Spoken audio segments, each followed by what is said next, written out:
ஜனவரி 11 பிற்பகல் 1:30 மணிக்கு இட்லி கடை சூப்பர் ஹிட் திரைப்படம். தெரிஞ்சோ தெரியாமலோ அசோக் நமக்கு ஒரு நல்ல விஷயம் தான் பண்ணிருக்கான். என்ன சொல்றீங்க? காளிங்கன் சாமியோட மந்திர கண்ணாடிய யாருக்கும் சந்தேகம் வராம எப்படி வீட்டுக்குள்ள கொண்டு வர்றதுன்னு யோசிச்சுக்கிட்டு இருந்த அசோக் ஏற்பாடு பண்ணி இருக்கிற பொங்கல் விழாவுல அந்த கண்ணாடிய கொண்டு வந்தா யாருக்கும் சந்தேகம் வராது.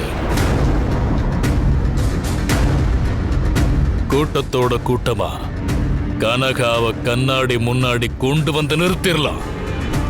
கனகா யாருங்கிறதும் அவளுக்குள்ள இருக்கிற சக்தி என்னங்கிறதும் நமக்கு தெரிஞ்சிடும்.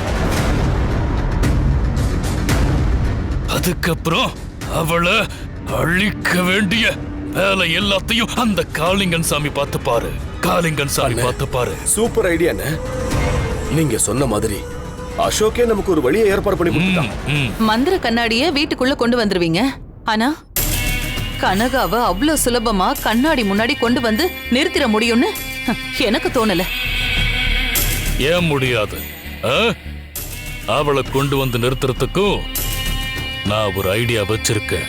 என்ன? மந்திர கண்ணாடி வரட்டும், அத வச்சு அவ யாருங்கிறத கண்டுபிடிச்சிடலாம். ஜனா, அந்த மந்திர கண்ணாடிய வீட்டுக்கு வர வைக்க வேண்டியது உன்னோட பொறுப்பு. சரிண்ண, அத நான் பாத்துக்கிறேன். கனகா இருக்கிறதாலதான் நம்மளால துர்காவை எதுவுமே பண்ண முடியல. அதனால கனகாவை ஒழிச்சு கட்டிட்டோம்னா மத்த எல்லாமே நமக்கு சாதகமா மாறிடும். நீலாம்பரியையும் காலன் சாமியையும் காவு வாங்கின அந்த கனகாவை அழிக்காம நான் ஓய மாட்டேன்.